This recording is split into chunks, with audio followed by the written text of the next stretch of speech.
اب ذرا ایک بدچلن عورت کے مکر و فریب کا واقعہ بھی سن لیجیے۔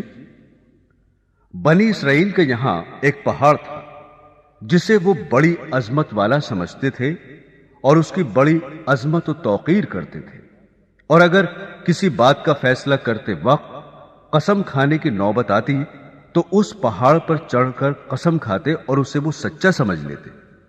اس شہر میں ایک خوبصورت عورت تھی جس کا ایک نوجوان سے ناجائز تعلق ہو گیا۔ عورت نے اس کو اپنے مکان میں بلانا شروع کر دیا۔ شوہر کو شبہ پیدا ہو گیا۔ بیوی سے کہا کہ مجھے شبہ ہے کہ میری غیر حاضری میں کوئی تمہارے پاس آتا ہے۔ عورت نے انکار کیا۔ شوہر نے کہا اگر تو سچی ہے تو پہاڑ پر چڑھ کر قسم کھا لے کہ تیرا کسی سے ناجائز تعلق نہیں ہے۔ عورت نے کہا ہاں، میں کل پہاڑ پر چل کر قسم کھانے کو تیار ہوں۔ ادھر اس نے اپنے آشنا سے کسی طرح چھپ کر یہ کہہ دیا کہ کل تم پہاڑ کے نیچے ایک گدھا لے کر کھڑے رہنا، میں اور میرا شوہر پہاڑ پر چڑھنے کے لیے وہاں آئیں گے، اور میں شوہر سے کہوں گی کہ پہاڑ پر چڑھتے ہوئے میں تھک جاؤں گی، اس بہانے تمہارا گدھا کرائے پر لے کر میں اس پر سوار ہو کر پہاڑ پر چڑھوں گی۔ تم گدھے والے کے بھیس میں وہاں موجود رہنا اور گدھے پر مجھے سوار کر کے میرے ساتھ ساتھ چلنا۔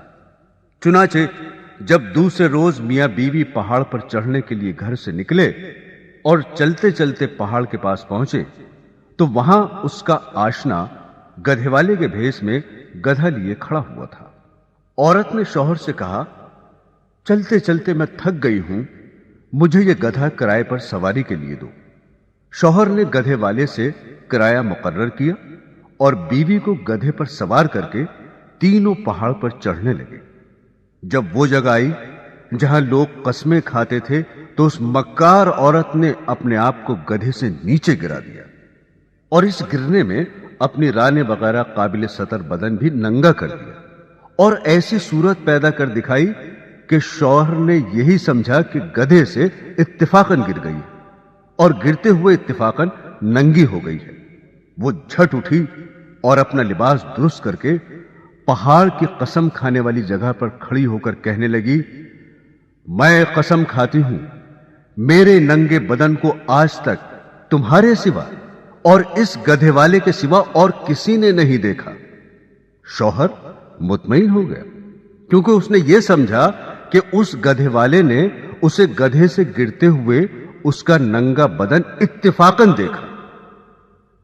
تو دیکھا آپ نے، عورت جب مکر و فریب پر آ جائے تو ایسی چالاکیاں دکھا کر شوہر کو بے وقوف بنا دیتی ہے، لیکن یہ پتہ نہیں کہ آج یہ گناہ کسی مکر و فریب سے چھپا بھی لیا اور کسی کو پتہ بھی نہ چلا تو کل قیامت میں یہ بات نہیں چھپے گی، اس لیے کہ اللہ کو سب کچھ معلوم ہے۔ اللہ سے کوئی کام چھپا ہوا نہیں، دنیا والوں سے چھپ سکتا ہے لیکن اللہ تعالی سے نہیں چھپ سکتا، اور اللہ کے نبی صلی اللہ علیہ وسلم نے اس کا عذاب بتا دیا کہ ایسی عورت سینے کے بل جہنم کے اندر جلے گی۔